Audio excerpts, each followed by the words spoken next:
really brought the Christmas spirit this year with their holiday lights event, bringing many new additions like a live carriage ride, a food truck, and even a live light show that's happening right behind me. Anyone with a valid military ID will be able to get deals and discounts from different stores and restaurants tomorrow. This includes veterans, their dependents, and active duty members. Now right behind me, Scooters is offering a free medium drink of the customer's choice. There are a ton of people. I mean, it is wrapping around the building. People have said they've been waiting here since 11:30 and 12 o'clock. I know protesters are starting to gather in the north side of the Lloyd Noble Center. The parking director tells me August and September are the most challenging months for parking because students haven't figured out the routine yet. He says now that we are in October, things should start to improve. When this bill was first brought into question, there was a lot of pushback. Some worried about school security, and others saying that's their kids' property. I spoke with State Representative Jacob Rosecrans and his son Jonah, who attends Norman High School, to hear their take on how the policy is going. If y'all take a look right behind me, the store is in fact closed for business tonight. This happening after the FBI tells me they served a search warrant on a subject at the store. It's quiet here now as the pantry closed at 2 p.m. But every day of the week, people have been coming here and looking for help with food assistance. The pantry even had to close 30 minutes early yesterday in efforts to save food for the rest of the week.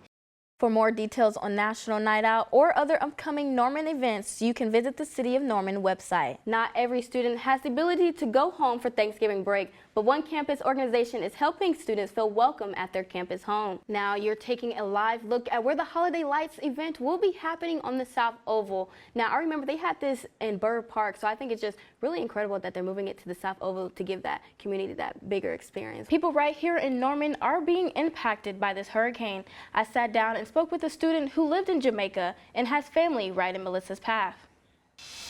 So can you just tell me a little bit about where you grew up? Supporting the children of Oklahoma, those participating in the fundraiser will be dancing for hours. 8 o'clock, and that's the earliest I've seen them. And some of them are just sit out and they'll just wait until the time. People are lining up hours before Mission Norman opens their doors. They're worried about how they're going to provide for themselves or their family. I've talked to several families. They have told me personally that their benefits were cut. They don't know how they're going to eat, so they came here early into several other pantries that we have in the city. Nearly 700,000 people in Oklahoma uses the Supplemental Nutrition Assistance Program, or SNAP. Due to my recent hardships and from losing employment a few weeks ago, and then also now there wasn't much notice that we would not be receiving SNAP, so I just don't have the funds. I'm not prepared for it. With SNAP benefits set to possibly end soon, people are scared, worrying about single parents and the elderly. A lot of the older population it's affecting, as well as the young population. It's affecting me. I'm a food stamp holder. I'm a single mother with kids. I look through everyone's eyes, even people like, I'm a single mother, but I know there's people out there that are just a single person living on their own or an elderly person. I have multiple elderly neighbors, and they're not prepared for this, and they can't even leave their homes to go to food banks. Katara says she's never seen the shelves this empty. Just shows you what's going on, how serious it really is, because these shelves were never this empty. There was a little girl and her mom standing outside the door, and it like broke my heart. Show me what democracy looks like. This is what democracy looks like. We got this, America. We got this, Patriots. Peaceful protests by those on both sides as people gathered outside the Lloyd Noble Center. The main thing was to have kind of a vocal opposition. Like, we had that one guy messing with us who said that there were 9 people over there with the protests, which, small numbers, but we're going to be visible. The OU Democrats group made sure their presence was felt. Our democracy is being eroded. People are having their rights stripped, and TPUSA and just conservative organizations like that are part of the problem. Those supporting Turning Point also making their voices heard. Knowing that if I showed up, that if I followed that urge, there's other people just like me that wanted to be that change and make that difference. No complaints here, only change. And as the sun set, it was both peaceful inside and outside the Lloyd Noble Center, exactly what the police was hoping for. It's going to be a really safe event tonight. We're going to make sure everybody's safe. lots of really good partners here tonight helping keep everybody safe. The OU Police Department was in charge of security with help from Norman PD and OHP. Lieutenant Brooks says there was an increase of security after the assassination of Charlie Kirk, but there wasn't much internal panic or change within our agency because we were already doing things right to begin with.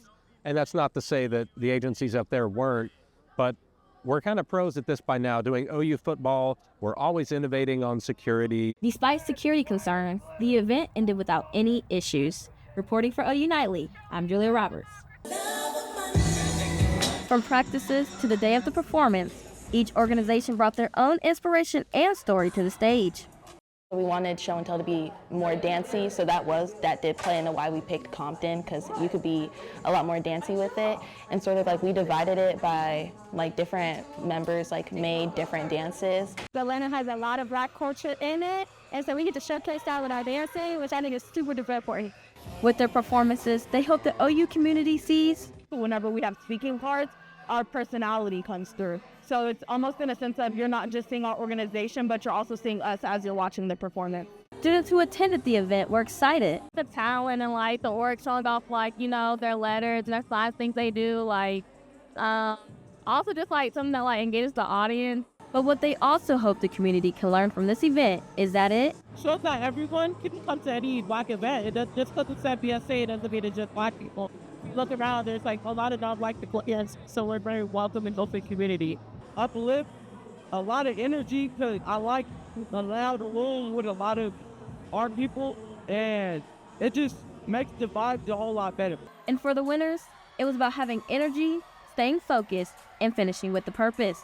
Keep the energy up. Yeah. Make sure we don't mess up. We've been working a long time for this. For BSA, Show and Tell is not just a competition, but a chance to embrace being a student organization and knowing what people like, reflecting energy and their culture. Reporting for OU Nightly, I'm Julia Roberts.